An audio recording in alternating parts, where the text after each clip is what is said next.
मंत्र पाठ। ओ सहनावतु सहनौ भुनक्तु सह वीर्यं करवावहै तेजस्विनावधीतमस्तु मा विद्विषावहै। ओम शांति शांति शांति।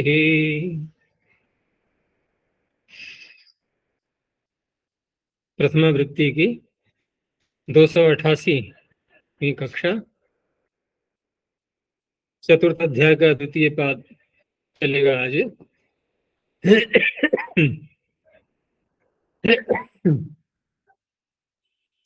पिछले पाद में पूरे में ही जहां से ये तद्धित के अर्थ प्रारंभ हुए थे, तो उन तद्धित के अर्थों में पहला अर्थ चापत्यम, यहीं से तो प्रारंभ हुआ था। तो वहां से लेकर के पूरे प्रथम पाद के अंत तक उसी का आधिपत्य रहा था। लेकिन प्राग दिव्यतों ने जिस अण को अधिकृत किया है, वह अण दूसरे पाद में भी चलेगा और कहां तक जाएगा? तीसरे पाद के अंत तक। उसका अधिकार अभी चल रहा है।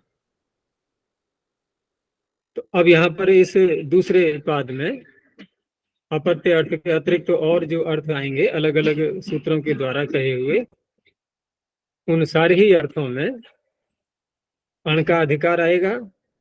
और पीछे जो अन्य प्रकृतियां, जैसे बात पीछे बताया था कि स्त्री पुंसाभ्याम इत्यादि हैं, दित्य दित्या है ये, तो वहां पर भी जहां जहां संभव है, इन अर्थों में संभावना है, तो उन प्रकृतियों से वहां वही प्रत्यय करेंगे अलग अलग।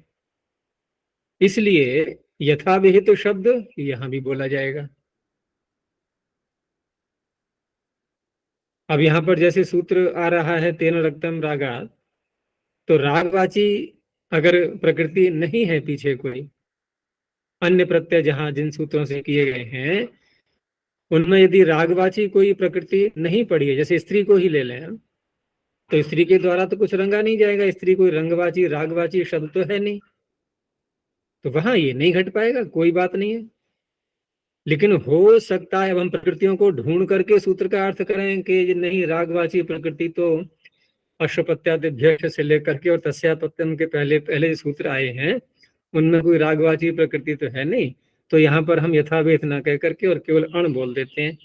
तो फिर पहले तो वहां खोज करो सारी प्रकृतियों में कि है, ऐसा नहीं है कहीं पर भी। तो उस खोज न करके सीधा हम यथावेद कह देंगे तो कोई आपत्ति नहीं है। नहीं है तो मत करना, मत लेना वहां से कोई प्रकृति। यदि है तो ले लेना। तो इस तरह से आगे जहां भी सूत्र आएंगे अर्थ निर्देशक, अर्थ निर्देश करने वाले, ऐसे ही अर्थ करते जाएंगे। तो तेन रक्तम रागा, शैली वही चलेगी पाणिनि की कि अर्थ अर्थात तृतीया समर्थ, द्वितीय समर्थ, चतुर्थी समर्थ, ये जो समर्थ व्यक्तियां हम सूत्रों में बोलते हैं, तो वहां पर एक तो तद शब्द के रूप के द्वारा उस व्यक्ति को वो बताते हैं कि जिस प्रातिपदिक से हम प्रत्यय की उत्पत्ति करेंगे उसमें कौन सी विभक्ति होनी चाहिए। कभी कभी उस प्रातिपदिक में ही विभक्ति कर देते हैं, ऐसे भी सूत्र आगे आएंगे जहां तद शब्द का प्रयोग नहीं होगा और सीधा प्रातिपदिक में ही कर देंगे। तो जैसे जैसे जहां आता जाएगा हम देखते जाएंगे। तो अभी जो सूत्र है यहाँ तो तद शब्द का ही प्रयोग, तो तेन तृतीय वचनांतम रक्तम प्रथम एक वचनांतम रागात पंचम एक वचनांतम। अर्थ जहां जहां आएगा सूत्रों में वहां प्रायः प्रथमा व्यक्ति ही रहेगी, जैसे तस्य अपत्यम, तेन रक्तम, तो रक्तम अपत्यम ये सब अर्थ आ रहे हैं। ऐसे ही युक्त काल, युक्तः, ये अर्थ आ गया। एक और बात ध्यान में रखनी होती है कि कभी कभी तृतीया मतलब जो तर शब्द का रूप होता है उसके द्वारा हमने विभक्ति तो ले ली कि प्रातिपदिक में ये विभक्ति होनी चाहिए, लेकिन वो प्रातिपदिक सारे न लेकर के कोई विशेष प्रातिपदिक लेना होता है, तो पाणिनि उसको भी पढ़ते हैं, जो कि इसी सूत्र में आ गया। देखो, तस्यापत्यम में किसी प्रकृति का नाम नहीं लिया गया था, बस तस्य कह करके अपत्यम बोल दिया। यहां भी कह सकते थे तेन रक्तम। अब तेजस्विनी ने किसी वस्तु को रंगा तो तेजस्विनी से भी प्रत्यय होने लगेगा, लेकिन यहां विशेष प्रकृति ले ली गई, राग। रजते अनेन इति रागः, अर्थ निकलेगा इसका रंग, जिसको हम हिंदी में बोल देते हैं ना रंग, रंगा हुआ नहीं, रंग जिससे रंगते हैं, रजते अनेन। तो अब यहां पर रागवाची प्रकृति ही ली जाएंगी। अगर रागात को हटा दें तो मनुष्य से ही प्रत्यय, मनुष्यवाची जो शब्द हैं उनसे भी होने लगे, इसने रंगा, इसने रंगा, इसने रंगा, वहां नहीं होगा। तो एक तो ये ध्यान रखना होता है। एक ऐसी शैली भी आएगी सूत्रों में कि समर्थ विभक्ति भी बता दी, अर्थ भी बता दिया, लेकिन जो अभिधेय है, जो वाच्य है, जैसे यहां पर तेन रक्तम रागात में प्रकृति को तो बता दिया, राग प्रकृति होनी चाहिए, रंग, लेकिन जो वस्तु रंगी जा रही है उसको नहीं बताया, अभिधेय। कहीं कहीं पर अभिधेय भी साथ में बता देते हैं, जैसे आगे सूत्र आएगा नक्षत्रेण युक्त काला, तो अभिधेय कौन है वहां पर? कालवाची शब्द। प्रत्यय करने के बाद जो शब्द बनेगा पूरा प्रत्ययांत, उसका अभिधेय, उसका वाच्य कौन होगा? काल होगा। ऐसे भी आएंगे सूत्र।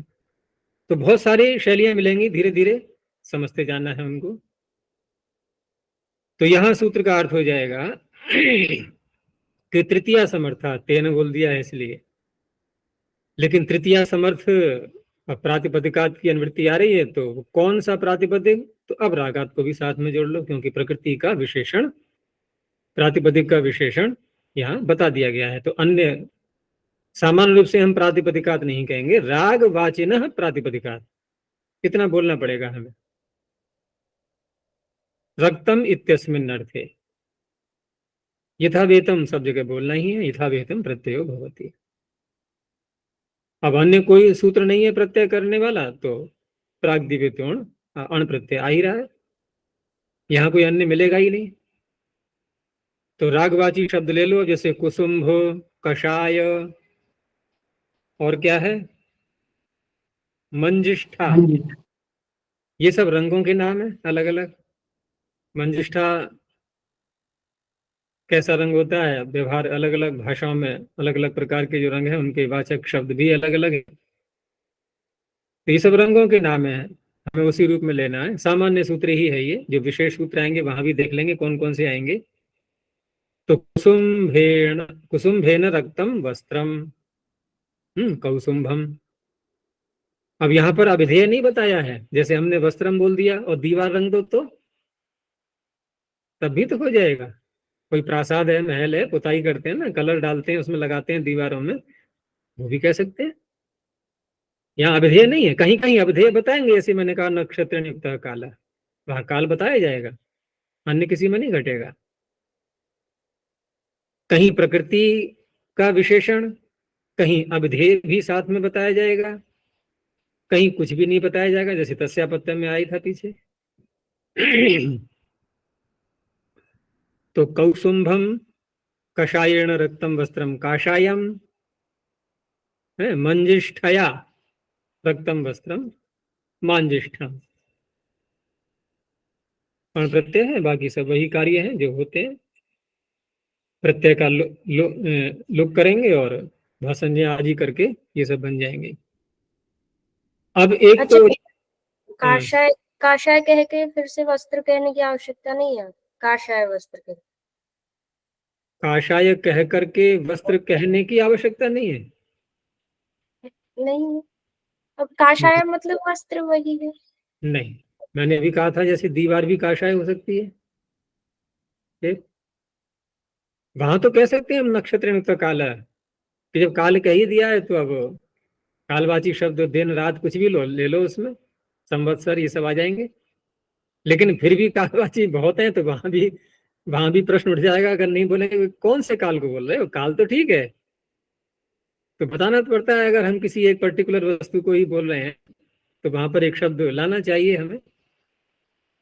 तो यहाँ तो स्पष्ट ही बोलना पड़ेगा कि क्या रंगा गया है, क्योंकि कुछ भी रंग सकते हैं।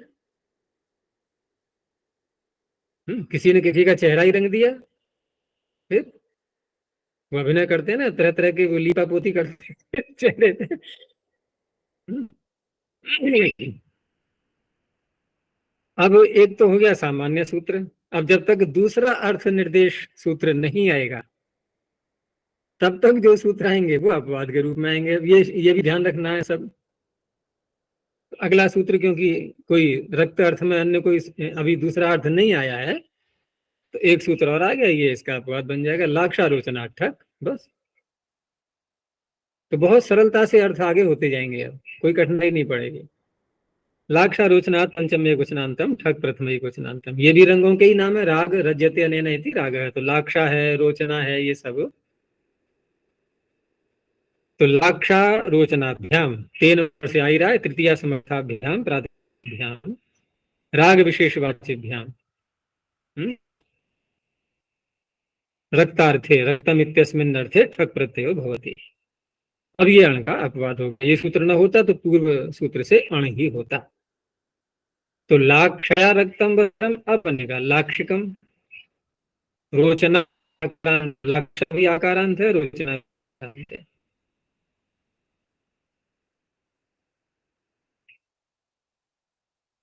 तो रोचनया रक्तम वस्त्रम रौचनिकम।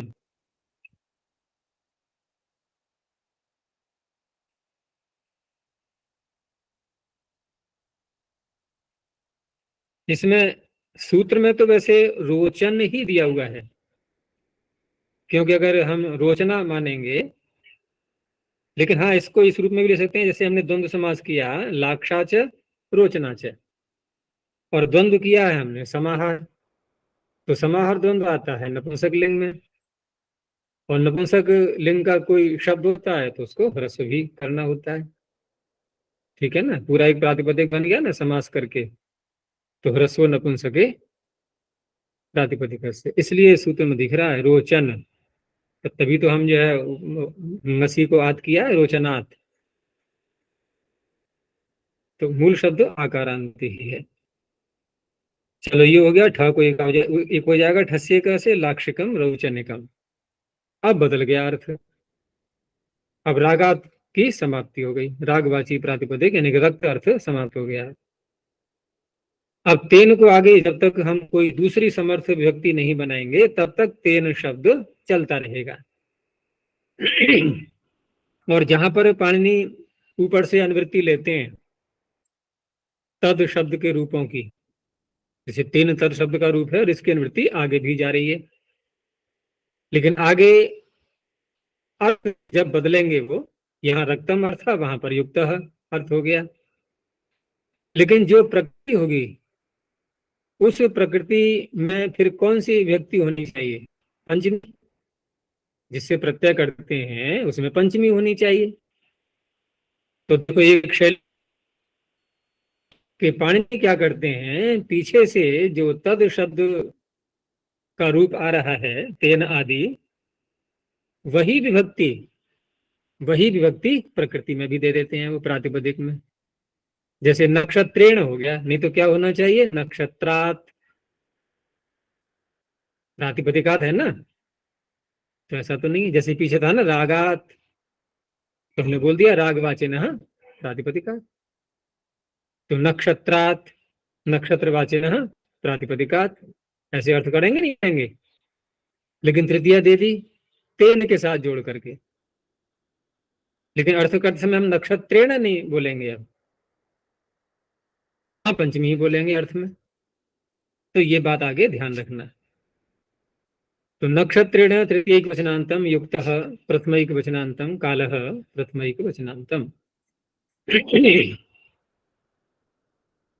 तृतीय समर्थात नक्षत्रवाचिनः प्रातिपदिका, अर्थ ऐसे ही होगा। युक्तः, युक्तः इत्यस्मिन् अर्थे, इसको अलग भी कर सकते हैं कि युक्तः इत्यस्मिन् अर्थे यथा विहितं प्रत्यय होती स चेद युक्तः कालश्चेद भवति। एक तो ये शैली होती है कि जिसको युक्त किया जा रहा है नक्षत्र से वो कालवाची होना चाहिए। और एक साथ भी कह सकते हैं युक्तः कालः इत्यस्मिन् अर्थे, यानी कि अर्थ में ही काल को भी जोड़ दिया, अभिधेय भी अर्थ में, अर्थ के साथ ही ले लिया। तो ऐसे दोनों तरह से अर्थ कर सकते हैं। तो पुष्य नक्षत्र हो गया। अब सारे नक्षत्रवाची ही लिए जाएंगे प्रकृति में। पुष्य है, मघा नक्षत्र है, ये जो नक्षत्रों के नाम हैं अलग अलग 28 नक्षत्र होते हैं। नक्षत्रों का संबंध होता है चंद्रमा से, ठीक है ना। जो चांद्रमास हम बोलते हैं तो वहां चंद्रमा किस नक्षत्र से युक्त है वहां पर व्यवहार होता है। नक्षत्र तो वही तारे हैं, सारे अलग अलग सूर्य हैं ये पूरे आकाश में, ब्रह्मांड में। तो जिस स्थान पर हम चंद्रमा को देख रहे होते हैं तो वहां पर जो भी सूर्य हैं अलग अलग, जो तारे के रूप में हमें दिखाई दे रहे हैं, तो एक उसकी गति को, चंद्रमा की गति को समझने के लिए कि चंद्रमा कहाँ पर है इस समय, तो अलग अलग नक्षत्रों के नाम दे करके उनके नाम रख दिए गए हैं कि ये पुष्य है, ये मघा है, ये फाल्गुनी है, ऐसे करके। तो उनके पास जब चंद्रमा होता है तो उसी से युक्त है। वास्तव में तो चंद्रमा से युक्त, चंद्रमा क्योंकि बड़ा है आकाश में, रात्रि में जो दिखाई देता है, नक्षत्र भले ही बड़े हैं, सूर्य हैं वो भी, लेकिन चंद्रमा की दृष्टि से तो वो छोटे लगते हैं उस काल में। तो व्यवहार हम चंद्रमा से करते हैं कि उस चंद्रमा से युक्त जो समय है हमारा, कैसे चंद्रमा से, जो कि मघा के समीप है, जो कि पुष्य के समीप है, जो कि फल्गुनी के श्रवणा के समीप है। कहने का तात्पर्य यही होता है। लेकिन उसका, चंद्रमा का अध्यारोप सीधा हम कर लेते हैं फिर नक्षत्र में, क्योंकि नक्षत्र पर ध्यान कम जाता है, चंद्रमा पर ही ध्यान जाता है प्राय करके, वही दिखता है हमें। जैसे यहां पर बोला गया पुष्येण नक्षत्रेण युक्तः कालः, लेकिन पुष्य नक्षत्र से युक्त तो चंद्रमा है, वो उसके पास में है, युक्त माने जुड़ा हुआ, और उस चंद्रमा के दिखते हुए जो समय हमारा वर्तमान में है, दिन है या रात्रि है, या संवत्सर है, तो अब उसमें व्यवहार कर रहे हैं हम। तो पुष्येण नक्षत्रेण युक्तः कालः, तो नक्षत्र की प्रातिपदिक हुआ पुष्य, तृतीय समर्थ पीछे से आ ही रहा था, तो उस पुष्य शब्द से यथाविहित अण प्रत्यय हो गया। अब रात्रि को कहना है तो स्त्रीलिंग बनाएंगे, और दिन को कहना है, अहन शब्द को कहना है तो नपुंसकलिंग बना देंगे। हमें तो पुष्य से अण करके पहले पौष इतना बना लेना है, पौष तो बन ही जाएगा ना। यहाँ पर पुष्य यह भी है इसमें, लेकिन जो या का लोप करने वाला, उपधा में जो यकार है उसका लोप करने वाला सूत्र कौन सा है? सूर्य, तिष्य, अगस्त्य और मत्स्य, इसमें तो पुष्य आया नहीं। तो उसी सूत्र पर एक वार्तिक को बढ़ा दिया गया है कि तुष्य पुष्योर नक्षत्राणि य लोपः, तिष्य और पुष्य दो बढ़ा दिए गए उसमें, इनके भी यकार का लोप हो जाता है। तो पुष्य के यकार को हटा दो, अकार को यस्यति चले गया, अण को जोड़ दो पौष, स्त्रीलिंग में लगा दो पौषी रात्रि ही, नपुंसकलिंग में सु को अम हो जाएगा पौषम अहह, ऐसी मघा से माघी रात्रि ही, माघम अहह।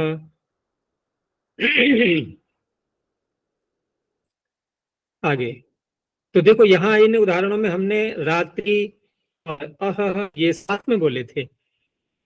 अगर ये हम न बोले साथ में, क्योंकि दिन और रात को मिला करके हम क्या बोल देते हैं, अद्य। अद्य में दोनों आ गए, अद्य में दोनों आ गए, रात्रि भी आ गई, दिन भी आ गया। जब रात्रि और दिन बोलेंगे तो 12-12 बांट देते हैं हम, नहीं तो पूरा 24 घंटे का हो गया अद्य। तो अद्य में हमने विशेष रूप से नहीं कहा कि कौन सा भाग, अद्य का कौन सा भाग, तो ये क्या हो गया, अविशेष। उसके लिए अगला सूत्र है लुभ अविशेषे।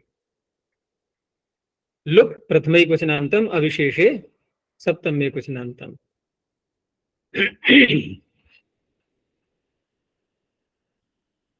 तो न विशेषः अविशेषः, जब विशेष काल का निर्धारण निश्चय उसका वाचक शब्द न बोला जाए तब। तो सूत्र का अर्थ बन जाएगा कि जो पिछले सूत्र से प्रत्यय किया गया है, क्योंकि प्रसंगवश उसी का लुप करेगा ये, तो पूर्व सूत्रेण विहितस्य प्रत्ययस्य लुप भवति अविशेषे गम्यमाने। विशेष काल बोधक शब्द प्रयुक्त न किया जा रहा हो उस समय।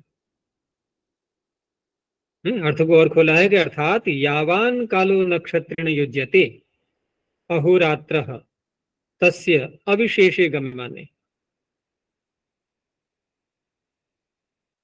इसलिए पूरा ले लिया अद्य, यानी पुष्येण युक्त कालः, अद्य पुष्यः।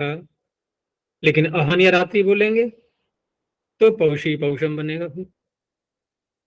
अब यहाँ पर पुष्य से प्रत्यय आया पूर्व सूत्र से, इसने लुप कर दिया बस। अब ना तो आदेश को वृद्धि हो पाएगी ना और कोई कार्य होगा, पुष्य का पुष्य ही रह गया, कृत्तिका का कृत्तिका रह गया, रोहिणी का रोहिणी रह गया। लेकिन अर्थ क्या निकलेगा इसका, अद्य पुष्य का अर्थ आज का दिन पुष्य नक्षत्र से युक्त है। अर्थ ऐसे ही बोलेंगे, क्योंकि अद्य पुष्य का अर्थ ये नहीं आज पुष्य है, बल्कि आज का दिन पुष्य नक्षत्र से युक्त है। पुष्य अद्य का विशेषण है।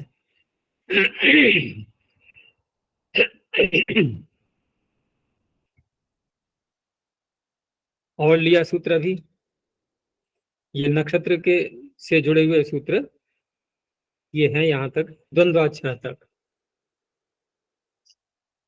4 सूत्र हो गए।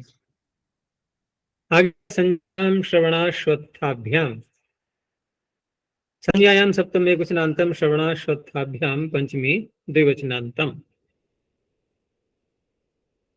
अब पूर्व सूत्र ने तो लुप कर दिया था अविशेष होने पर, तो ये सूत्र फिर विशेष के लिए है, क्योंकि अगर अविशेष ही कहना होता तो पूर्व सूत्र ही लुप कर देता। और फिर भी यहाँ पर जो लुप करने का ये सूत्र आ रहा है, इसका क्या तात्पर्य है कि अविशेष में घटाएंगे अब इसको। तो यहाँ 2 नक्षत्रों का नाम भी दे दिया है, श्रवण और अश्वत्थ। पूर्व सूत्र नाम नहीं था नक्षत्रों का, सारे ही आ गए तो श्रवण अश्वत्थ भी आ ही गया था।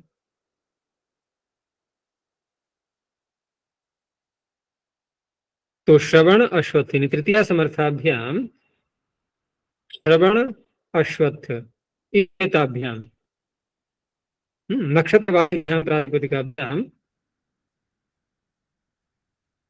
युक्तः काल इत्यस्मिन् अर्थे विहितस्य प्रत्ययस्य संज्ञायाम विषय लुप भवति। संज्ञा होने पर लुप करेगा ये, विशेष हो या अविशेष हो, कैसा भी हो। अर्थात हम कालवाची शब्द बोलें या न बोलें, दोनों अवस्थाओं में।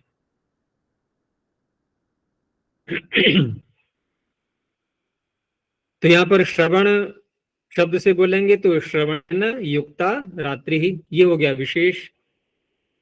तो श्रवण से युक्त रात्रि। अब संज्ञा का तात्पर्य तो वही होता है कि एक प्रसिद्धि को प्राप्त हो जाता है शब्द, और इन्हीं विशेष कारणों से श्रवण नक्षत्र से युक्त रात्रि प्रसिद्ध हो गई है। कोई विशेष महत्व रहा होगा श्रवण नक्षत्र का, जैसे कि पुष्य का बहुत महत्व होता है, संस्कारों में देखा होगा प्राय करके, वहां पुष्य नक्षत्र जिस समय होता है तो उस काल में अनेकों संस्कारों का विधान किया गया है। तो ऐसे ही यहाँ पर भी अभी तो ये जो श्रावणी उपाकर्म होता है तो श्रवणा नक्षत्र का संबंध है नहीं, यहाँ पर विशेष हो गया ये, संज्ञा ऐसे बन जाती हैं। तो रात्रि प्रसिद्ध हो चुकी है, श्रवण नक्षत्र से युक्त जो रात्रि है वो प्रसिद्ध है, वो संज्ञा हो गई। तो यहाँ पर इन्होंने इस सूत्र के द्वारा लुप कर दिया तो श्रवण रात्रि ही स्त्रीलिंग है, इसलिए बाद में टाप कर लेंगे। दूसरा शब्द क्या है? अश्वत्थ। तो अश्वत्थेन युक्त मुहूर्त, यहाँ मुहूर्त शब्द हो गया तो अश्वत्थ मुहूर्त। अब यहाँ मुहूर्त में विशेष कालवाचक शब्द नहीं है, उसका भाग जैसे वहां रात्रि बोला गया ना, यहाँ पर मुहूर्त तो बहुत बड़ा होता है, उसमें कौन सा भाग ले रहे हैं तो वो नहीं बताया गया है, ये सामान्य हो गया। विशेष और अविशेष दोनों का उदाहरण दे दिया है। यहाँ एक प्रश्न ये उठेगा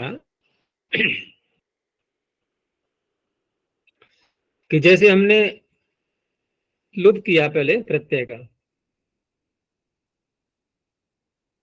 तो वास्तव में तो ये श्रवण क्या है? ये किसका नाम है? ये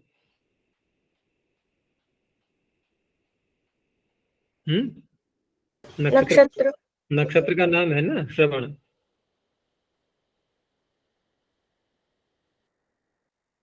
तो श्रवण नक्षत्र का नाम है, और यहाँ पर जब प्रत्यय करेंगे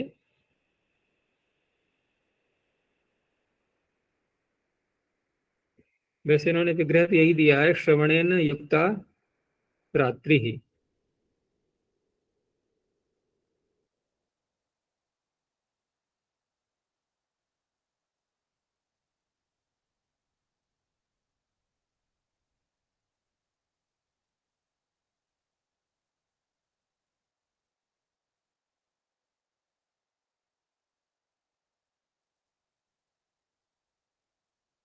लेकिन वास्तव में ये श्रवणा शब्द है ये।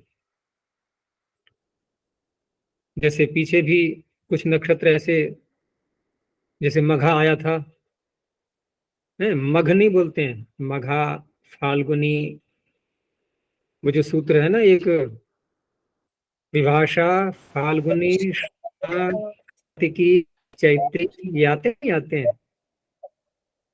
तो इस तरह से ये स्त्री लिंग वाले शब्द हैं, इसमें ऐसे ही श्रवणा है। तो सूत्र में तो श्रवण दे दिया है इन्होंने, लेकिन वास्तव में क्या है? ये श्रवणा। तो श्रवणा से प्रत्यय करेंगे और उसका लुप कर देंगे, तो लुप करने फिर लुप चने, लुपी युक्त पद व्यक्ति वचने, तो उस अवस्था में पुल्लिंग होना चाहिए, ये श्रवण रात्रि पुल्लिंग होना चाहिए ना। लेकिन यहाँ पर जब ये सूत्र में विभाषा फाल्गुनी श्रवणा वहां जो पढ़ा हुआ है, वहां श्रवणा आकारांत ही पढ़ा हुआ है पाणिनि ने, तो निपातन से यहाँ पर उसको संबद्ध भाव नहीं करते हैं लुपी युक्त व्यक्ति वचने से। है कि अगर आपने कहीं पर प्रत्यय का लोप किया है तो व्यक्ति और वचन, लिंग और वचन, ये युक्तवत होने चाहिए। ठीक है ना, जिस अवस्था में हम प्रत्यय कर रहे हैं जैसा वहां पर है वैसा होना चाहिए, तो पुल्लिंग होना चाहिए यहाँ पर। लेकिन श्रवणा क्योंकि आकार स्त्रीलिंग में हमने बनाया है इसको श्रवणा रात्रि ही, तो वो निपातन से मानेंगे भाषा फाल्गुनी श्रवणा कार्तिकी इस सूत्र से। चलो आगे देखते हैं। अब यहां तक तो इन्होंने जो दो थे अभी, जैसे श्रवणाश्वत्थाभ्याम और लुभ अभिशेषे, इनमें एक एक नक्षत्र लिया था। लेकिन अगला सूत्र क्या है? द्वंद्वात छह। ये लुप नहीं कर रहा है, ये अण का अपवाद बना। तो द्वंद्वात पंचम में क्वचनांतम छह प्रथम क्वचनांतम। तो द्वंद्व का तात्पर्य द्वंद्व समास करके दो नक्षत्रों को एक साथ बोला जाएगा। तो तृतीया समर्थात नक्षत्र द्वंद्वात, द्वंद्व से तात्पर्य यहाँ पर नक्षत्रवाचियों का द्वंद्व, नक्षत्र द्वंद्वात है युक्त काल इत्यस्मिन् अर्थे छह प्रत्ययो भवति। तो जैसे यहाँ पर दो नक्षत्र लिए तिष्य और पुनर्वसु, अब दो नक्षत्रों से युक्त काल कैसे हो जाएगा? तो वहां संधि काल जब आता है दोनों का, ठीक है ना, चंद्रमा उन नक्षत्रों के समीप जा रहा है और वहां ऐसी स्थिति आ गई है अब कि उधर आगे दूसरा नक्षत्र प्रारंभ हो रहा है, इधर ये चल रहा है और बिल्कुल मध्य में पहुंच चुका है वहां पर। तो दोनों नक्षत्रों में से किसी के साथ भी हम कह देंगे और दोनों से भी कह देंगे, युक्त काल है ये। तो उस अवस्था में ये सूत्र कह रहा है कि वहां पर छह प्रत्यय करना है। तो तिष्य पुनर्वसुष्ट, तिष्य पुनर्वसु, ये द्विवचन हो गया यहाँ पर, और तिष्य पुनर्वसुभ्याम युक्त कालः। तो उस अवस्था में तिष्य पुनर्वसु इस शब्द से छह प्रत्यय हुआ और गुणा से गुण करेंगे, अब आदेश होकर तिष्य पुनर्वसवीयम। ऐसे ही राधानुराधा, राधा और अनुराधा, तो दोनों का द्वंद्व समास करके अद्य राधानुराधीयम। और विशेष यानी विशेष अविशेष दोनों में, ये तो गया अविशेष में, और विशेष में रात्रि और का नाम लेकर के राधानुराधीया रात्रि ही, तिष्य पुनर्वसवीया रात्रि ही, यहाँ टाक कर लेंगे बाद में। अच्छा जी, राधा नक्षत्र है। राधा और अनुराधा दोनों। देखो हमारे लिए नक्षत्र वो अधिक ध्यान रहते हैं जिन नामों से मासों के नाम पड़े हैं। कितने मास हैं?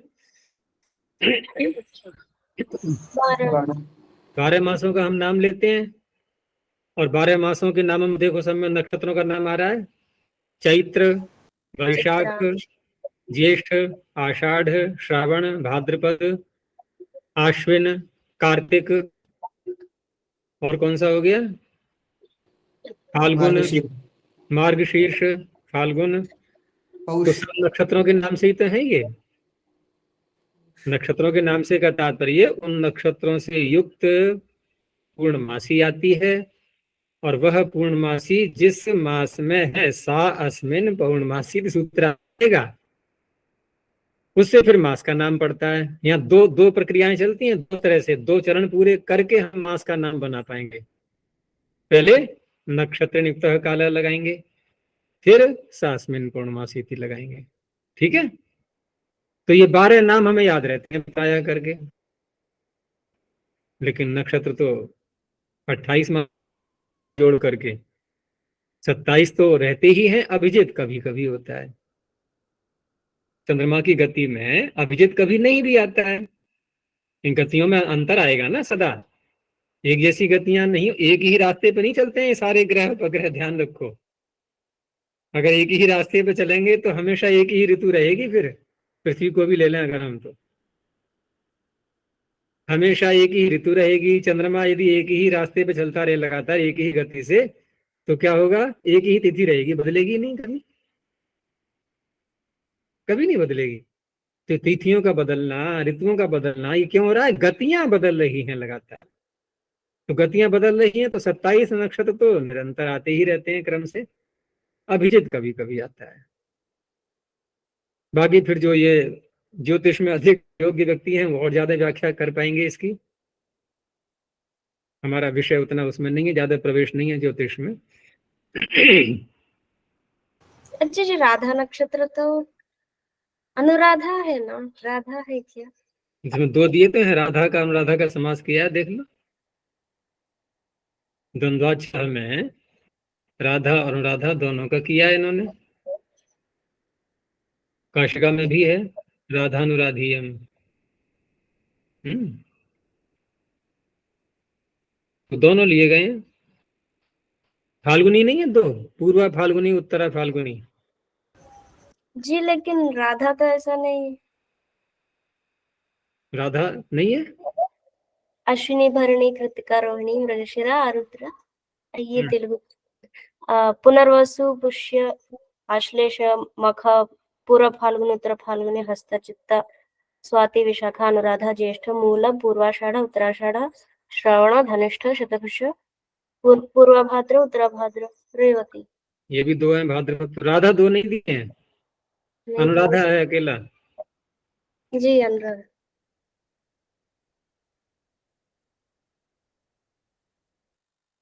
तो ये उदाहरण किस प्रकार से आ रहा है? हो सकता है जैसे अभिजीत कभी कभी आता है, राधा भी कभी कभी आता हो, अलग से संभावना हो सकती है ऐसी।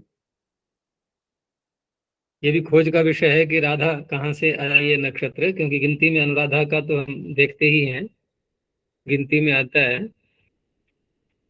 और इसमें कहीं खोला भी नहीं है इसको कि राधा कहाँ से लिया गया है ये। चलो कभी प्रसंग आएगा देखेंगे इसको। तो ये हो गया द्वंद्वाक्षर। यहाँ तक ये नक्षत्र का प्रकरण पूरा हो गया। अब बहुत जल्दी जल्दी अर्थ बदलेंगे, है ना। अभी तक हमने कितने अर्थ पार कर लिए? रक्तम रागा और ये नक्षत्रेण युक्त है काला। अब आ गया सामवेद पे आ गए। अब ये दृष्टम साम, दृष्टम प्रथम साम प्रथम वचनांतम। अब देखो तृतीय समर्थ जब तक दूसरा नहीं आएगा, यानी कि उसका तद शब्द का प्रयोग जब तक दूसरा नहीं आएगा तब तक वही तेन को लाते रहेंगे, तेन को लाते रहेंगे। अच्छा जी, नक्षत्र काला में तेन की अनुवृत्ति आती है, फिर नक्षत्र कहते रागत के जैसे। तो वो तो बताया था मैंने उसी समय कि नक्षत्र शब्द से पंचमी होनी चाहिए। तो वहां पर जो समर्थ व्यक्ति पीछे से आ रही है वो व्यक्ति पाणिनि प्रातिपदिक में भी दे देते हैं। ऐसी शैली बहुत दिखाई देगी। अगर तृतीय शब्द नहीं किया है उन्होंने तो पीछे से अनुवृत्ति ली गई है, तो पीछे से अनुवृत्ति ला रहे हैं हम जिस शब्द की, उस शब्द में जो विभक्ति है वही विभक्ति प्रातिपदिक में भी दे देते हैं। वो अर्थ करते समय हमें पंचम्यंत मान करके ही अर्थ करना है। अब यहाँ दृष्टम साम में प्रकृति का नाम ही नहीं है। जैसे नक्षत्रेण युक्त काला में नक्षत्रेण में प्रकृति का नाम आ गया नक्षत्र। तेन रक्तम रागात में प्रकृति का नाम आया है, रागात नहीं आ गया? वहां भी आ गया, वहां भी आ गया। नक्षत्र युक्त काला में नक्षत्र आ गया, लेकिन दृष्टम साम में है प्रकृति का कहाँ है? प्रकृति का नाम कहाँ है? तो हम क्या बोलेंगे? केवल तृतीया समर्थात प्रातिपदिक है, बस। क्या बोला हमने? तृतीया समर्थात नक्षत्र, और उससे पीछे क्या बोला था? नक्षत्र काल नहीं, तृतीया समर्थात नक्षत्र। तीन रक्तम रागात में क्या बोला कि तृतीया समर्थात रागवाचन है प्रातिपदिका, यानी प्रातिपदिक से पहले हमने उधर राग लगाया, उधर नक्षत्र लगाया। यहाँ क्या लगाएंगे अब? तो कोई कहेगा यहाँ तो बोलना चाहिए ऐसा, क्यों बोल रहे हैं? कौन देखेगा शाम को? भाई पशु पक्षी गधा तो देखेगा नहीं, पढ़ेगा नहीं सामवेद को, मनुष्य ही पढ़ेंगे ना। तो प्रकृति अपने आप ही आ जाएगी यहाँ पर, क्यों? जरूरत ही नहीं है। देखो आवश्यकता जहां होती है वहां कहा जाता है ना, कुछ विशेष प्रयास तब करते हैं। यहाँ तो प्रकृति आनी ही मनुष्य के रूप में ही है, कोई नाम आएगा व्यक्ति का जो सामवेद को पढ़ेगा, इसलिए प्रकृति की आवश्यकता नहीं रही। तो सीधा कह दिया तृतीय समर्था प्रातिपदिका। अब दृष्टम क्या हो गया? ये हो गया अर्थ, ये हो गया अर्थ। जैसे पीछे कहा था नक्षत्रेण युक्त काला, तो युक्त क्या हो गया? अर्थ। लेकिन वो अर्थ कौन सा होना चाहिए? तो कह दिया कालः। यहां क्या हो गया? दृष्टम अर्थ, बिल्कुल वैसा ही सूत्र है ये। लेकिन वो देखा हुआ क्या होना चाहिए? साम। तो अभिधेय भी साथ में बोल दिया गया है। इसको अभिधेय बोलते हैं, वाच्य कह लो या अभिधेय कह लो। तो दृष्टम साम इत्यस्मिन् अर्थे, या ऐसे भी अर्थ कर सकते हैं, दृष्टम इत्यस्मिन् अर्थे यथा विहितम प्रत्यय होती तद चेद दृष्टम साम इत्येतद स्यात् या भवति। ऐसे भी अर्थ होगा, कहीं कहीं मिलेगा देखने के लिए। और खोलने के लिए, यानी वह देखा हुआ साम होना चाहिए।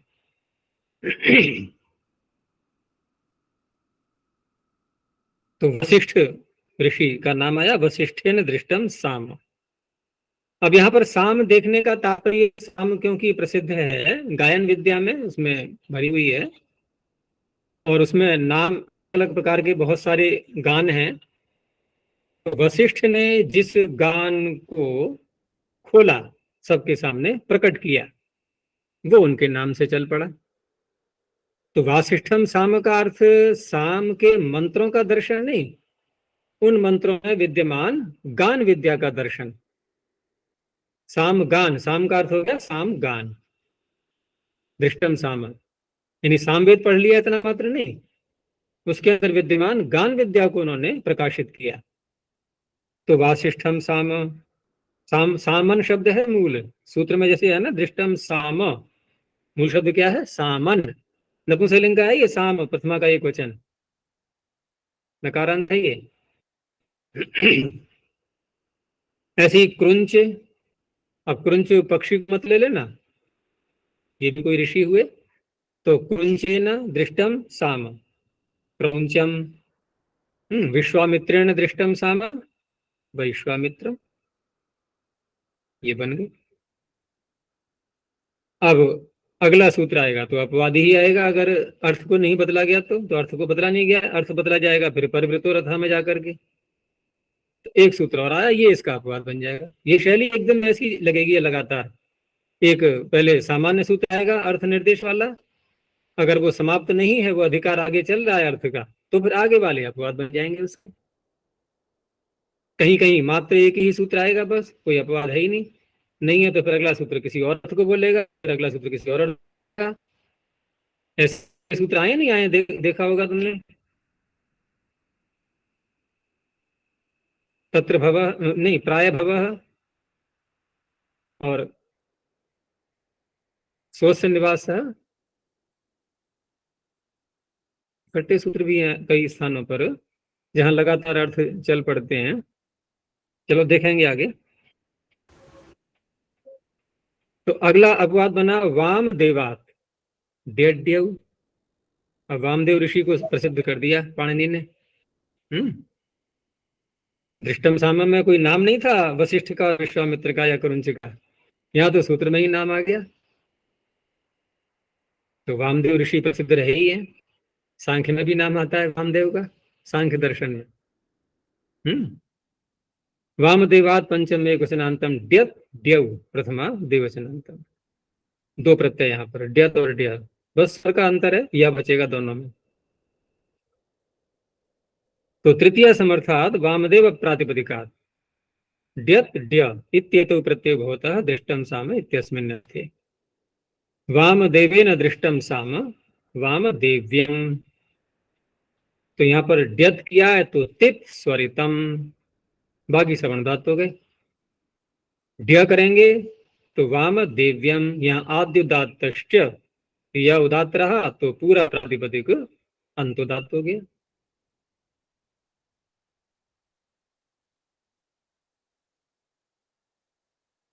यहाँ एक सूत्र हमने जब याद की थी अष्टाध्यायी, तो उसमें इसके आगे सूत्र था दृष्टम साम के आगे कलेर ढक। मैं जब भी पाठ करूंगा बोलूंगा तो कलेर ढक मुंह से निकलेगा अवश्य, क्योंकि अभ्यास में आया हुआ है वो। काशिका में है भी इसके आगे कलेर ढक, दृष्टम साम के आगे, लेकिन यहाँ हटा हुआ है, ये बाद में उसको हटा दिया गया है। इसमें वामदेवा डेव में ये जो दोनों प्रत्यय हैं, डत और ड्या, तो स्वर का ही तो अंतर है इसमें दोनों में। हम्म तो अगर इसमें ड हटा दें हम दोनों में से, डकार क्यों लगाते हैं पाणिनि? डित करके और टी भाग का लोप करने के लिए। तो जरा विचार करना, वामदेव शब्द है और हम डकार न लगाएं यहाँ पर, यत और य ऐसे बोल दें तो नहीं बनेगा शब्द क्या? यस से पीछे नहीं लग जाएगा? ये शिव हमसे भसंजा तो हो ही जाएगी, तो ये से तीचे लग करके वामदेव्य बन जाएगा। और डित किया है तो हम लगाएंगे फिर टेह सूत्र, तब भी वही स्थिति रही, कोई अंत तो नहीं। टेह सूत्र से टी भाग का लोप हो गया। किसका? व में अ, कौन सा है टी भाग? व में अ। वो में आकार। और व में अ को ही हमने स्थिति जैसे हटाया था, तो क्या अंतर रह गया? तो ये डकार निरर्थक हो गया ना, डकार निरर्थक हो गया, फिर कोई आवश्यकता ही नहीं थी इसके लगाने की। तो वहां जो स्वर प्रकरण जब आएगा छठे अध्याय में, तो स्वर प्रकरण में एक सूत्र है य यतोश्चात तदर्थे। य और यत दो प्रत्यय कहे हैं, और यहाँ क्या है? ड्यत और ड्य, डकार हटाते हैं तो यही तो यत और या है ये।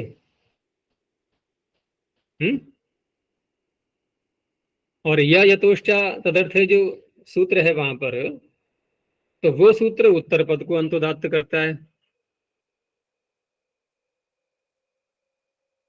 और यदि यहां पर हम डकार को हटा दें तो य यतोश्चा तदर्थे से इन दोनों प्रत्ययों का ग्रहण करेगा या नहीं? वो अंतोदात्त करेगा फिर। लेकिन वहां पर क्योंकि इन्होंने पाणिनि ने ड लगा दिया है और वहां है य और यत, तो होता क्या है नियम? हम अब क्यों नहीं ग्रहण कर पाएंगे इसको? तो एकानुबंधक ग्रहणे न द्व्यनुबंधकस्य ग्रहणम। यदि एक अनुबंध, जैसे यत को ले लो, वहां पहले या यतोष्टा में यत, यत में एक अनुबंध है और ड्यत में दो अनुबंध है, इसका ग्रहण नहीं होगा, बच गया। अगर डकार न लगाते तो ये भी वहां गृहीत हो जाता है। दूसरा है वहां पर य, उसमें कोई अनुबंध नहीं है, और ड्य में अनुबंध है। अब दूसरी परिभाषा आ जाएगी, निरनुबंधक ग्रहणे न सानुबंधक से ग्रहणम। कोई भी अनुबंध नहीं पाणिनि, तो अनुबंध वाले प्रत्यय गृहीत नहीं होंगे, और एक अनुबंध पढ़ रहे हैं तो दो अनुबंध वाले गृहीत नहीं होंगे। तो इस कारण से डकार लगाया, नहीं तो ये प्रश्न बना ही रहेगा कि ये क्यों लगाया गया। बिना ड के भी हम यस्य तीचा लगा करके सिद्ध कर सकते थे। और दूसरी बात, इसी सूत्र के ज्ञापन से, मतलब यह यतोश्चादर्थे के ज्ञापन से हम ये जो परिभाषाएं बोली मैंने अभी कि द्वैनुबंधक ग्रहणे, एकानुबंधक ग्रहणे न द्वैनुबंधकस्य ग्रहणम और निरनुबंधक ग्रहणे न सानुबंधकस्य ग्रहणम, ये परिभाषाएं इसी ज्ञापन से निकलती हैं, क्योंकि परिभाषाएं प्रायः करके ज्ञापन से ही निकलती हैं। ये बात पहले ही बताई थी मैंने। परिभाषाओं को जब पढ़ोगे तो प्रायः दिखाई देगा तुम्हें कि कोई किसी के ज्ञापन से, कोई किसी के ज्ञापन से अस्तित्व में आ रही हैं सभी।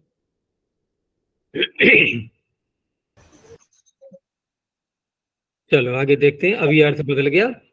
परिवृतो रथः, परिवृतः प्रथमैक वचनांतम, रथः रथः प्रथमैक वचनांतम। अब क्या है यहाँ पर? प्रातिपदिक तो नहीं है ना, समर्थ व्यक्ति वाला कोई शब्द नहीं है, तो तेन को ले ही लेंगे, जब तक नहीं चलेगा तब तक। और परिवृतः क्या हो गया? देखो शैली पकड़ते रहना हर सूत्र में। परिवृतः क्या हो गया? अर्थ। जैसे युक्तः पीछे था नक्षत्रेण युक्तः, युक्तः क्या हो गया? अर्थ। दृष्टम साम्य में अर्थ क्या हो गया? दृष्टम।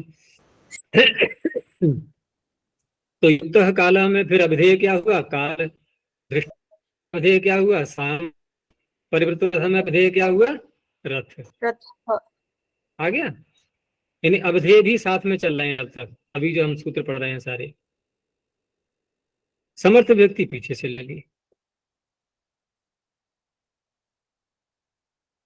अब समर्थ व्यक्ति का कोई विशेषण नहीं लगाया है यहाँ पर, दृष्टम साम्य में भी नहीं लगाया था, नक्षत्र युक्त काल में उसका भी लगाया, यानी प्रातिपदिक का विशेषण नक्षत्र वहां बोला था, यहाँ नहीं बोला है, न दृष्टम साम्य में बोला था। तो कोई भी प्रातिपदिक हो सकता है, यहाँ भी प्रातिपदिक हो सकता है, इसलिए तृतीय समर्थक प्रातिपदिका, कोई विशेषण नहीं है।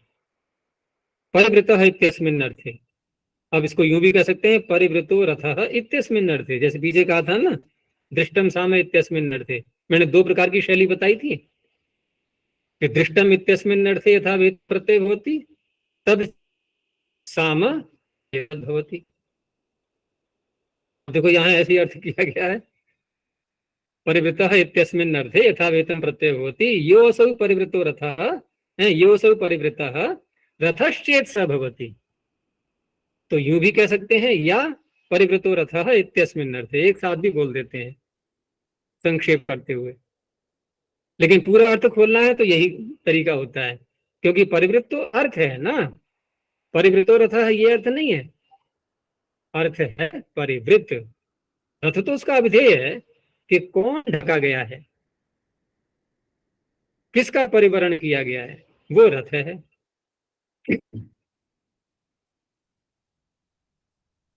तो जैसे वस्त्रेण परिवृतो रथः, वस्त्र से ढक देते हैं ना वस्तुओं को, जैसे गाड़ी ढक देते हैं, गाड़ियां खड़ी होती है ना फोर व्हीलर, तो उनके ऊपर एक पूरा कवर आता है, ढक दिया। तो रथ को भी ढक सकते हैं, ये रथ ही तो है, ये गाड़ियां क्या है, रथ हैं सारे, हैं? रमन्ते अस्मिन् नीति, सब आनंद लेते हैं गाड़ी में बैठ बैठ करके। तो परिवृत वस्त्रेण परिवृतो रथः वास्त्रः, अब ये रथ का हो गया विशेषण, यानी कि रथ को ही अब किसी ने देखा होगा प्राय करके, जो बिल्डिंगें बनती हैं मल्टी स्टोरी या कोई ऑफिस बनते हैं तो शीशा लगाते हैं बाहर से पूरा, तो प्रारंभ में देखा होगा उसको पूरा कवर ढकते हैं उसके ऊपर, जब तक पूरा फिनिशिंग नहीं हो जाए उसकी, तो ढक देते हैं। तो किसी बिल्डिंग को ढक दिया वस्त्र से तो ये सूत्र नहीं लगेगा, क्योंकि यहाँ अभिधेय साथ में बोल दिया है। कंबलेन परिवृतो रथः काम्बलो रथः, वसन वसनेन परिवृतो रथः वासन, यानी कि रथ हर बार बोलना पड़ेगा। चलो, अब ये परिवृत अर्थ जब तक नहीं बदलेगा तब तक जो आगे सूत्र आएंगे वो क्या कहलाएंगे, अपवाद। देखो वही प्रक्रिया चल रही है सारी, अब ये अपवाद आ गया इसका। पांडु कमलात इन्हीं, पांडु कमलात पंचम एक वचनांतम इन्हीं प्रथम एक वचनांतम, तृतीय समर्थात पांडु कमलात प्रातिपदिकात परिवृतो रथा इत्यस्मिन् अर्थे इन्हीं प्रत्यय भवति। अब पांडु कंबल ये भी वसन का नाम हो गया, वस्त्र का, उससे ढक दिया गया, तो पांडु कंबले न परिवृतो रथा पांडु कंबली। अब यहाँ क्या हुआ है, ये इन्हीं, तो इन पांडु कंबलिन शौच से दीर्घ हो जाएगा प्रथमा के क्वेश्चन में, पांडु कंबली वो रूप चला के दिखा दिया है इन्हीं प्रत्यय का कैसे चलता है, पांडु कंबलिन पांडु कंबलिन। तो पांडु कंबल क्या है, पांडु कंबल है ना, कंबल तो ऊन का बनता है, वो सामान्य वस्त्र था, ये ऊनी वस्त्र हो गया पांडु कंबल, वो रंग हो गया उसका ऊन का। अभी और चला ये विषय, अब यहाँ पर क्योंकि प्रातिपदिक का विशेषण तो था नहीं पीछे परिवृतो रथ में, तो वसन ले लिया, कंबल ले लिया, कुछ और भी ले सकते हैं, तो कुछ और भी में ये सूत्र आ गया कि द्वैप वैयाघ्राद आए, ये भी अपवाद बनेगा। द्वैप वैयाघ्राद पंचम एक वचनांतम आए प्रथम एक वचनांतम। अब द्वीप से बनता है, द्वैप व्याघ्र से बनता है वैयाघ्र, लेकिन ये किस अर्थ को लेकर बनाए गए, क्योंकि अर्थ बहुत सारे हैं, शब्द ऐसा ही बनेगा, लेकिन हमें अर्थ को खोलने के लिए किस अर्थ को लिया गया है वो भी बताना होगा।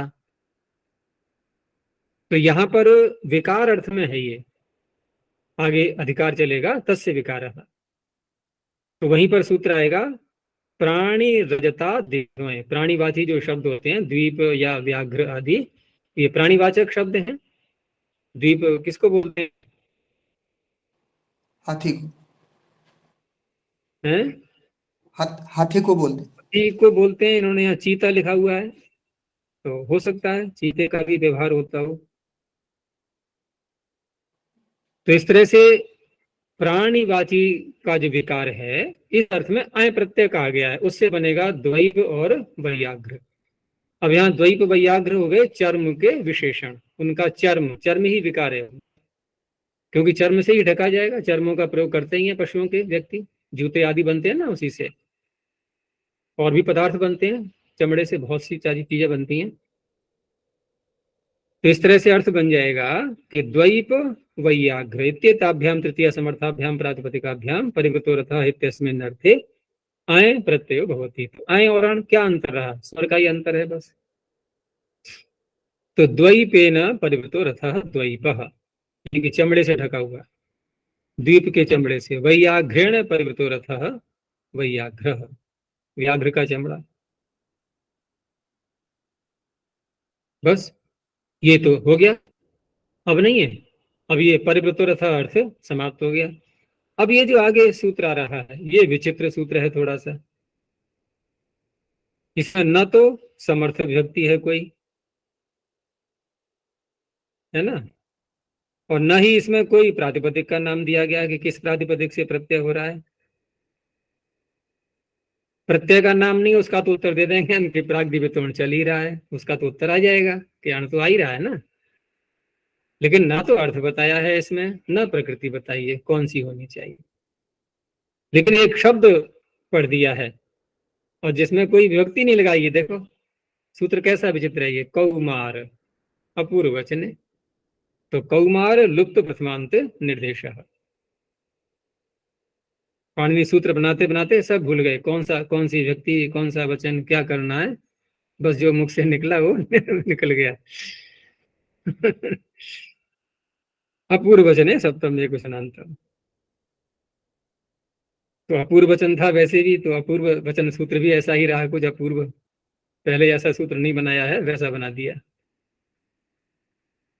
तो कौमार शब्द यहाँ पर निपातित है, बना बनाया। अब बाकी फिर अर्थ उसके खोले जाएंगे, वो फिर व्याख्याओं के द्वारा ही होंगे। इसमें क्या है, एक तो व्याख्या में ये स्पष्ट किया गया है कि ये स्त्री को कहने के लिए बनेगा, ठीक है ना, किसी महिला को कहने के लिए अभिधेय बनेगी स्त्री। और अपूर्व वचन ये एक प्रकार का अर्थ खोल रहे हैं कि अपूर्व वचने द्योत्ये कौमारः इत्येतद् अण प्रत्यांतम निपात्यते। कौमार शब्द को निपातित किया गया है क्योंकि अण का अधिकार चल रहा है, हम उस अधिकार से तो बाहर नहीं जाएंगे, अण प्रत्यय तो ले ही लेंगे। तो फिर मूल शब्द क्या बनेगा, कुमार, ये अपने आप निकाल लो, कुमार से बनाया है कौमार, बन जाएगा सरलता से अण करके। अब रही बात कि अपूर्व वचन क्या करेंगे, पूर्व पूर्व तस्य वचनम अपूर्व वचनम।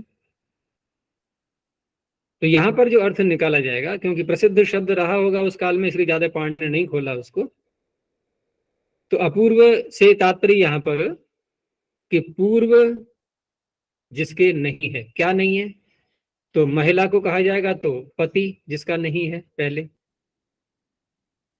इनके प्रथम विवाह जिसका हुआ है, द्वितीय विवाह इत्यादि होते हैं ना, या नियोग इत्यादि होता है, तो उस अवस्था में ये सूत्र नहीं लगेगा। तो कुमारी शब्द को लिया पहले तो, अर्थात हमें वाच्य बनाना है पति, लेकिन पति वाच्य बनाने पर भी अपूर्व वचन जो कहा जाएगा वो महिला के लिए कहा जाएगा। तो विग्रह करेंगे अपूर्व पतिम कुमारीम, ऐसी कुमारी जिसके पहले पति नहीं है। तो अपूर्व पतिम कुमारीम पति ही उपपन्ना, कोई पति उसको प्राप्त हुआ, वो पति कहलाएगा कौमारो भर्ता। अब कौमारता का क्या अर्थ होता, पति जिसने नव युवती से विवाह किया है, जो पहले से विवाहित नहीं थी। अब इसको दूसरे रूप में ले लो, अब हम बनाएंगे स्त्री का ही विशेषण, लेकिन स्त्री का बनाए विशेषण या पुरुष का बनाए विशेषण, अपूर्व पति शब्द स्त्री के साथ ही जुड़ेगा। तो अपूर्व पति ही कुमारी, पहले द्वितीय थी यहाँ पर, अपूर्व पति ही कुमारी पतिम उपपन्ना, अब पति में द्वितीय हो गई, लेकिन वाच्य तो महिला ही रही ना। तो कौमारी भारिया, तो वहां था कौमार, यहाँ कौमारी, प्रत्यांत है तो ढाणे से नीप कर लेंगे स्त्रीलिंग में, तो कौमारी बन जाएगा, कौमारी भारिया। तो ये सूत्र ऐसा है कि न तो इसका कोई आगे अधिकार देगा, न पीछे से इसने कोई अनुवृत्ति ली है।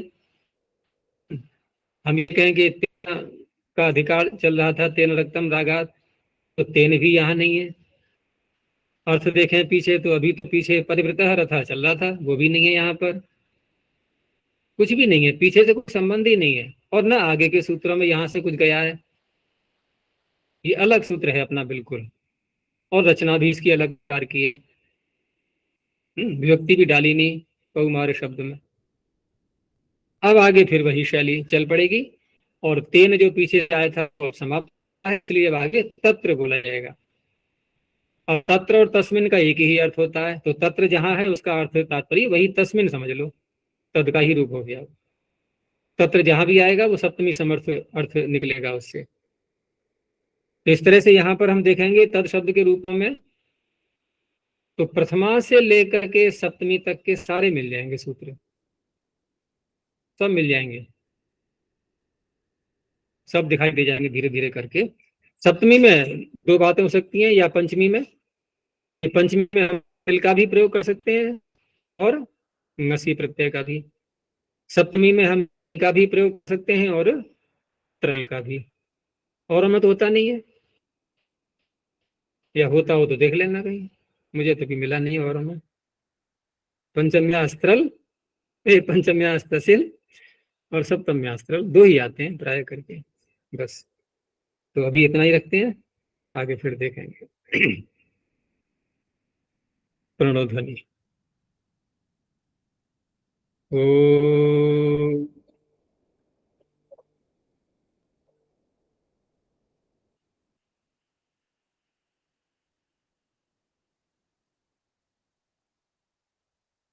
ओ